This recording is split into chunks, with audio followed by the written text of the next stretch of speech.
£1,000 a year to be a member, but you still can't take your jacket off. Yeah, for a warm gin and tonic that costs £5.60, Exactly, that sort of thing. Yeah. I wish it was as polite as that last night. No, sir.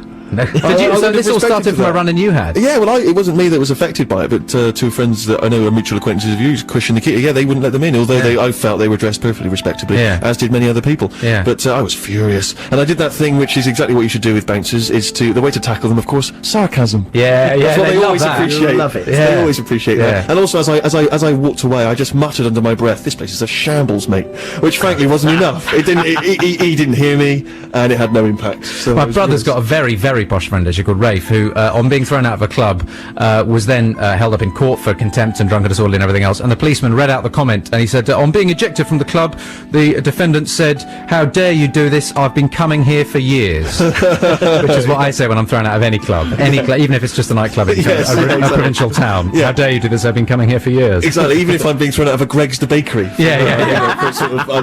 How dare you, sir? Yeah. Oh, listen, we need to get tucked into the Pavlova, but I've wanted to bring in a new feature to the show, which we can occasionally do periodically when we've got very little else to discuss.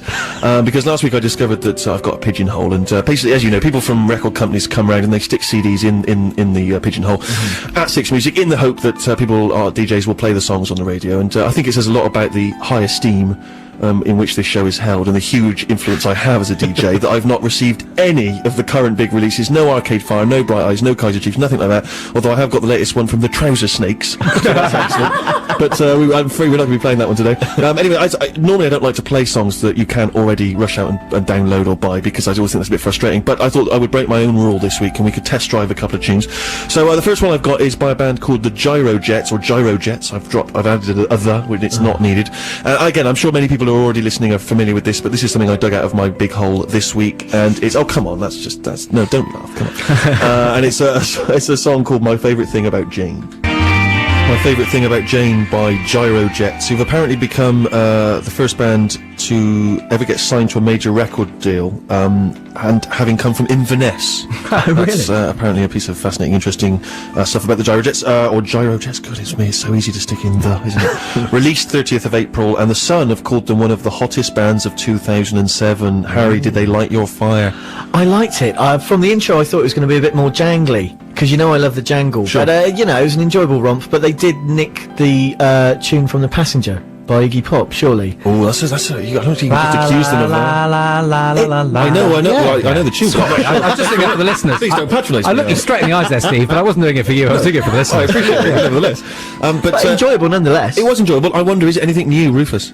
I don't know if it's anything new. It sounds a little bit Oasis-y. Jude pointed out it's a bit Oasis-y, but it's better. I was never a big fan of those early Oasis songs, and there's a bit more vim to it. But lest we forget, Steve, it does qualify as new music under the Steve Show's new music rules. Yes, it does. The new music rule of the Steve Show is, if you've not heard it before, it's new music. But this is actually new music, because it's not yet actually been released, so it's one of the rare instances where we are playing new music. Maybe I should throw it out to the listeners, 64046 on the text, give us your opinion of Gyro Jets. Harry, what did you make of the Pavlova? It's very, very nice. It's good, isn't it? Yeah. Rufus, your thoughts? Yeah, well, I provided it, Steve, and I'd be vainglorious of me to claim too much credit for it. But I think it's brilliant. It's gone down very well, hasn't it? Can you just give us a quick summary of exactly what flavours we're experiencing there? Yeah, it's a simple banana and passion fruit topping over a whipped cream thing with a kind of soft meringue base, a little bit of give just at the bottom of the Pavlova to give a little extra crisp touch. Oh, it's very good. Very, very, very nice indeed. Okay, well, while we enjoy more of Rufus's Pavlova, then we can play the next tune, which I couldn't really find any information about. Sonny Jim is the artist. It's, as you'll hear, a sort of Avalanches-esque dance tune. I think it's already got a bit of play on Six Music. Comes out on the 14th of May, and it's called Can't Stop Moving. Sonny Jim, Can't Stop Moving, the Steve Show. We're just digging around in my hole and finding some songs which we've not yet played and which are not yet released. 14th of May, that comes out. Can't Stop Moving, Sonny Jim. Harry, I imagine you're not a man who particularly takes to the dance music genre. What are you making of Sonny Jim? No, I really enjoyed that. That could have been from any era. Any era. Well, perhaps not the 1820s, but it was 70s-esque. Anyway from there. No, it was very enjoyable. Very enjoyable. I can imagine dancing to that. Is it going to be one of those crossover hits that appeals to both indie kids and the average clubber? Possibly. Thanks. I'm so glad I got you in to offer your opinion on records. You really have become, quite the Barry Norman. Thank you. Rufus, you're a man I imagine you're not a music snob, which I appreciate. No. You know, you can enjoy music from any genre. I'm a music prole a lot of the time, Steve. About 7 o'clock on a Friday night, I'm happy to turn on Magic or Heart or something like that. Hey, who isn't? And, do you know what I mean? And dance away to kind of disco stuff.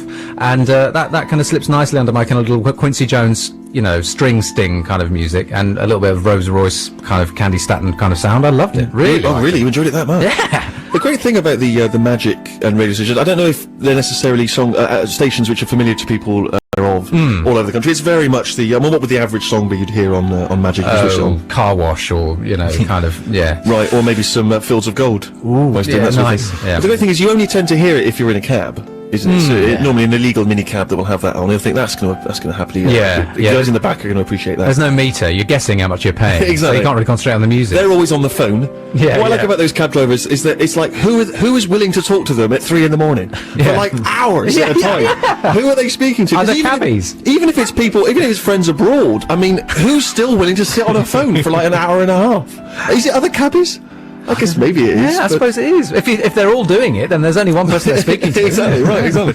But the great thing about Magic, I should be promoting other stations really, but I don't think our average Six Music listener is going to be tuning into Magic. Forgive me, they're defections, I don't think. But what's good about it is the fact that the DJs are on for about 5 hours at a time. I mean, it's a long old shift they have to do. But I switch on occasionally, and they're giving away absurd amounts of money. They've got this game they do where you have to identify 3 mystery voices, which are always incredibly difficult. And they just say something like ping pong, and people are phoning up going, "Is it Kate Blanchett?" No, it's not, I'm afraid. And but it's sort of let's switch on. It's sort of still up for grabs, £175,000. It's like unbelievable money on there. It's absolutely breathtaking. Well, I'll tell you how they can do it. I've moved house recently, and this is the second house now. The only radio station I can get on my shower radio is Magic FM. So I reckon they've got some sort of scam going where you buy one of these shower radios, the only thing you listen to is Magic FM, you're hooked. Yeah. Well, good luck to them. If you've ever won £175,000 on Magic, I have never been able to identify a single one of those voices. Maybe we should, because you're quite good. You can do impressions, can't you? I can do accents, but I'm not very good at impressions. But we could try something out, couldn't we? I'm just going to give you the essence of someone now. I want you to see if you can identify who they are. Yeah. Are you doing an impression? Yeah. Is that Frank Spencer? It was Michael Frank Crawford? Spencer. It was, yeah. Yeah. That was awful. Betty. Well, I would have got it. Right. Everyone would have got That's it good, after isn't that. Yeah, it's good. Is there anyone out there who, most of our listeners we've discovered are about 14, so the chances of them actually knowing who that were. But yes, maybe I should do that next week and we can give away £175,000. Okay, brilliant. Right, no, not at all, not at all. I'm happy to do it. Now, listen, another tune from this selection of stuff that I've dug out of the pigeonhole. Let me just try and find out a little bit about, 6 Day Riot, which are a Scottish singer-songwriter Tamara Schlesinger and Danish multi-instrumentalist Soren Bonk. Nothing funny about that. There's nothing funny about that. And they are called, as I say, 6 Day Riot. Let's let the music do the talking. The 6 Day Riot sound is both eclectic and at the same time entirely integrated, harnessing banjos, ukuleles, guitars and accordions with Eastern European folk beats, bluegrass rhythms, distorted guitars and infectious pop melodies to create a style of music utterly their own. That's what it says on MySpace page of 6 Day Riot. That's the track Folie à Deux. Folie à Deux translates as a madness shared by two and is a rare psychiatric syndrome in which symptoms of psychosis are transmitted from one individual to another. Rufus, did 6 Day Riot make you insane with delight? It was like a klezmer party in my head. I don't know what that means, but it sounds great. And I'd love to become invited, particularly if there's Pavlova. What did you make of it then? I liked it. I like songs that sound like they're going to get faster as they get to the end. That's one of the things you look for in a song. Yeah, going into one of those desperately trendy record shops. Does this get faster towards the end? Can I put my arms straight out over my friend's shoulders and bend my knees? And I listen. If so, I want it on 7 and 12. Yes. But no, it charmed you, did it? Yeah, I liked it very much. It was great. Yeah. I tell you where I can imagine hearing that, Steve. It's not one of the big summer festivals. It's not Glastonbury. Tickets sold out, bad luck. It's not Reading either. It's one of those new festivals that's often in the grounds of a stately house. It's all very pretty. There are a lot of people with pushchairs and stuff. There's a lot of, well-off middle-class people there. I'll be having a Pimm's. I'll be walking past some minor stage and they'll be playing that. And I'll turn around and I'll love it. It's very enjoyable. Very enjoyable. It's music for people who, as they approach their middle age, which is essentially what we are. You pass Absolutely. You pass 30 and suddenly now a cosy pair of slippers. Yeah, listen to that song. Coco. Yeah. An old episode of Bergerac. Yeah. Well, can we do Bergerac theme tune sing along? I can't remember how it was. Bergerac.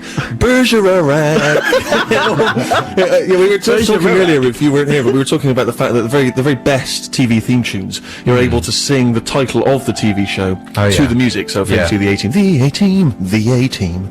And so, yeah, he's thrown me there Bergerac, which is quite tricky. That's a hard one. Channel 4 News. I can't quite do it, but you get the idea. Yeah. Can I not have a go at anything until I've had a good think about it? You want to have a good think about it, Yeah. And we played the Gyrojets earlier. I know some people have already been offering their opinions of We've the had Gyrojets. good, bad, and different responses. A good one from Robbie. Now, the interesting thing about the Gyrojets is they're spelled Jyrogeti, but we've had two responses spelling them with a G and one with a J, and the one with a J liked them, which makes me think that the person who's emailed in is in the Gyrojets. They've said, "Hi Steve, love that Gyrojets track. I love hearing good new music. Thanks for that. Hope they play Glastonbury. I was one of the lucky people to get a ticket this morning." This is showing off from Robbie, but he did hear the passenger similarity. But he spelled it with a J. So Robbie, I think you're in Gyrojets. Mike says, "Good grief, sounding like Oasis, ripping off a band who rip off a band. They will probably do very well. Maybe if I weren't so old and ugly, I would start putting together a band to sound like Gyrojet." Ooh, a lot of bitterness there. Obviously, a man who didn't get Glastonbury tickets. And slammed by an anonymous text message, "Gyrojets were derivative. Please send them back to him. But SPS Banana and Pavlova is just so wrong." It sounds wrong, but it's actually very nice. It's worked very well. Okay, final track is an album track, actually. The album's already available. It's called Salt, and it's by Forget Cassettes, a band from Nashville, Tennessee, who've been on tour with And You Will Know Us by The Trail of Dead. This track is called Queero Queeros. Before you start emailing and texting in telling me that I've pronounced it incorrectly, I've already been corrected. We think it's Quiero Quieres, is how it should have been pronounced, and it's Forget Cassettes, the band. The album is called Salt. Harry, your opinion there? Oh, I liked it. It was big and noisy, which is just my sort of thing, really. It was fantastic, and without wanting to be too nerdy, sounded like Steve Albini produced drums. Probably wasn't, but that's the sort of drum noise he makes. Thanks for that. Nice. Wow, that really is that's exactly the sort of thing I've been trying to stand out on this show. Rufus, you don't have any decent musical knowledge, so you're not going to bore us with any useless trivia. Sound like a one-man band falling down the stairs. Oh, that's nonsense. Absolutely. Nonsense. I liked it very much. Really, a cacophony of excited drums. I loved it. I really liked I it. imagine they're excellent live. Oh, Yeah. Nothing like a live band. Musicians Union. Keep Some of music the live. least controversial statements. Imagine they're good live. The singer was nice. That's so rubbish. That is exactly that's the DJ equivalent of saying that was nice. Yeah. Calm down. And we have to race on a pace because we've sort of been chatting so much that we've not had a chance to fix ourselves with some of our regular features, the thing which keeps people coming back week after week. One of which, of course, is my selection of a cover song. And this one's one that always divides the critics. It always annoys some, and other people feel that it's got something to give. We'll see what you guys think after we've heard it. It's McCalmont and Butler doing their version of Take That Back for Good. Butler's version of the Take That standard. Quickly, your quick opinions, Harry? Oh, rubbish. Rufus? Really liked it. Jude, shout. I think it was awful. You awful! Absolutely awful. That's why we don't let her speak, everyone. After the news, we'll be back with some of Dan and Harry's choices, plus hopefully we'll have a little listen to some of the She-Jays who've contributed tapes so far. Here's the news. Steve Show, BBC Six Music, Roscoe by Midlake. Now, you may recall, if you're a regular listener, that in a desperate attempt to find a female contributor for the show, Rufus, Harry and Dan and I, we've been putting our brains together to try and come up with a way of recruiting female contributor to the show, someone we feel perhaps could pair up mostly with Rufus in the absence of Harry and Dan. We discounted a number of names for this search, including Femme Academy, The Fairer Six, Bird Search, Skirt, that was Rufus' suggestion. And we've settled on Find the Lady, the Steve Show search for a She-J. It's got a certain classiness, but it's not too blokey and rude and sexist as some of the suggestions were. And we have had some tapes and CDs and stuff coming in. We appreciate that, thank you very much. I have not actually had a chance to listen to any of them yet because I've been lazy. But Jude, our producer, has put a few together. We're going to have a quick listen to a few of the clippings now and see, basically how things are shaping up in that particular search. First up, we've got Laura. Let's have a quick listen to some of Laura. It's a bit hard not to sound like a loser doing this. Yep. You think you're going to sound so good, and then you listen to it back, and you're like, what was I thinking? I had, in all honesty, just completed what I thought was a great 3 minutes, and then a wasp flew in onto the sofa, so I had to get rid of it using the glass and my piece of paper with notes on it. But then my headphones were still on, and the music turned on, and I thought it was the wasp in my ear, so I threw the glass and the piece of paper outside and had to retrieve it, and the whole thing, well, it was a bit dangerous, so I'm going to start again. Oh, Laura. I like Laura very much. She had a nice manner about I don't her. think she breathed during that, did she? She did. I mean, she rattled through it, didn't she? That's the sort of rambling, meandering story that we've made our own. Exactly, yeah. She's, and I like the fact that she was easily sidetracked by things. That's very much my approach. If I'm talking to Harry during the show and then he looks at the texts and messages, I don't know where I'm going anymore. I'm thinking, why isn't he looking at me anymore? We were having a conversation, weren't we? And then Pavlova, I mean, I'm talking to you now, but I'm just thinking about the Pav. So yeah, no, I like Laura very much. Next up is Saskia, who I've been reliably informed is almost as posh as Rufus, if such a thing can be possible. Hello, the Steve Show. Oh, yeah. My name's Saskia, and I'm 22. Okay.